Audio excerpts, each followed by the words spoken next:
My name is Asad Yaqub and I'm your IELTS speaking examiner. Let's start with your speaking test. Where do you live? Well, I live in Lahore, Pakistan, and it's a beautiful city.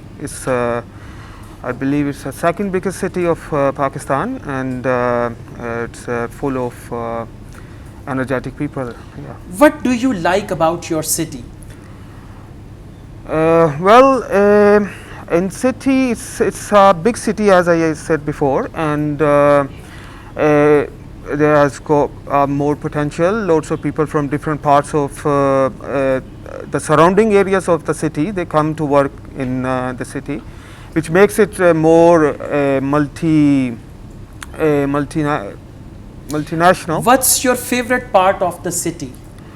I believe the different. I mostly like to go to Fortress and Liberty, and there are more shopping places and entertainment places where you can sit, and restaurants where you can sit and eat. Okay, do you think your city is a modern one? Yes, it is a modern one, as if I compare to the other cities as well in Pakistan, but still some room for Now, in this answer, there is no information. Okay. So, do you think your city is modern? Yes, I think my city is quite modern. We have Orange Line train. Along with that, we have metro, and we've got international airport and all the modern facilities. In the presence of all these things, I would say my city is the modern one. Something like that, okay? Now, so you need to just present some knowledge, some information, and don't move around in circles. Talk about new thing, repetition, whether that is ideas, words and all that, that's quite negative. Now we move on with speaking part 2, and your topic is describe a time you made a promise to someone and then the cues. So please, you can start now. Making a promise, lots of people are very usual in making promises, and it's really annoying when someone doesn't fulfill their promises. But I try my best to fulfill my promises if I make.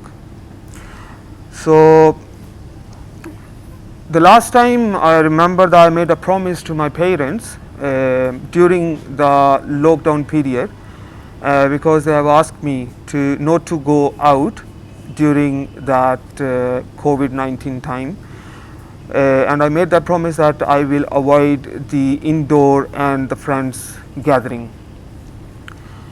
And that was a promise that I made, and I really acted upon it, but it was really hard initially to change the lifestyle that I was having pre-COVID time, when I used to go out with my friends a lot, at least 2 to 3 times a week, and we just sit around and play games and play chess and all that, or go to the restaurant for a dinner or a lunch. Okay, that's fine. You spoke for 1.5 minutes almost. Overall, it's good. Your pronunciation is quite good. You can just brush it up further through IELTS listening. I found some pauses as you were talking, so you took some breaks. So try to speak fluently. Fluently doesn't mean you speak very, very fast. It means you speak without a break, in a flow, right? Then I found some pronunciation mistakes. You said lockdown.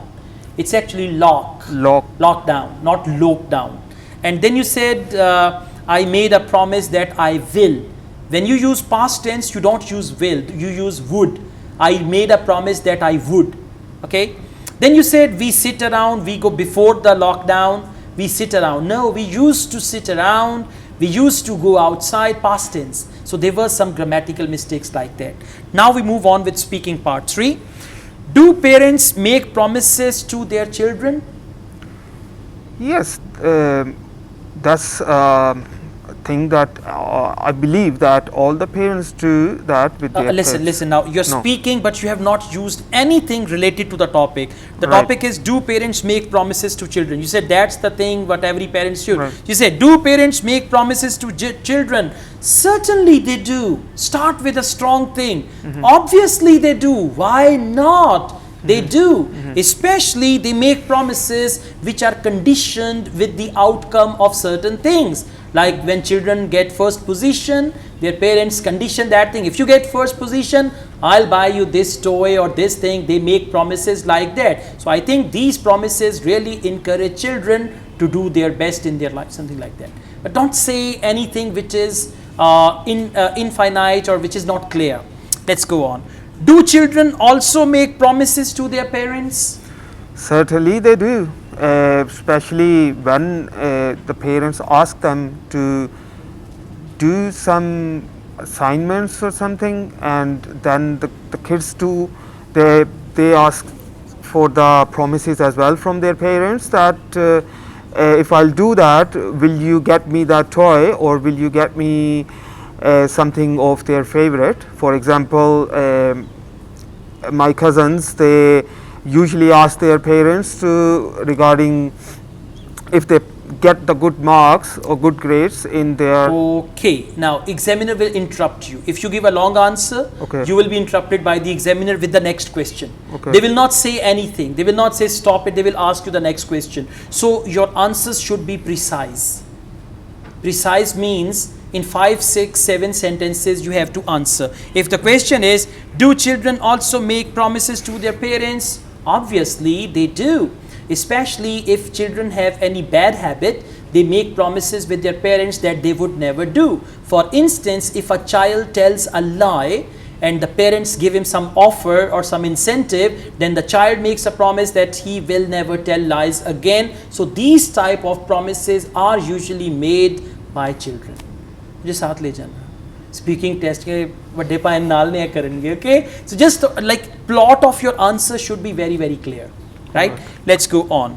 Do most people fulfill their promises? Obviously not. Some of them they do, because they do care about their promises. They say that whatever the promises they have made, they will fulfill that, but no, it doesn't happen all the time. Okay. For example, one of my friends just made a promise that he will give me the money he borrowed from me, but he hasn't returned it so far. So I believe that, you know, some people don't make. Okay, let me tell you, you've got good style of speaking English.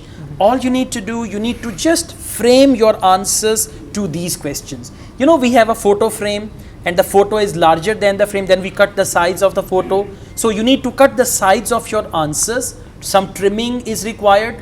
Then your answers are going to be very, very appropriate. But anyways, the way you are speaking at present, I'll give you a 6.5 still, because you are speaking about, but part 3 didn't go really well. So now you need to go on, read the questions, all the possible questions and cue cards. So then you can give good answers, right? Thank you.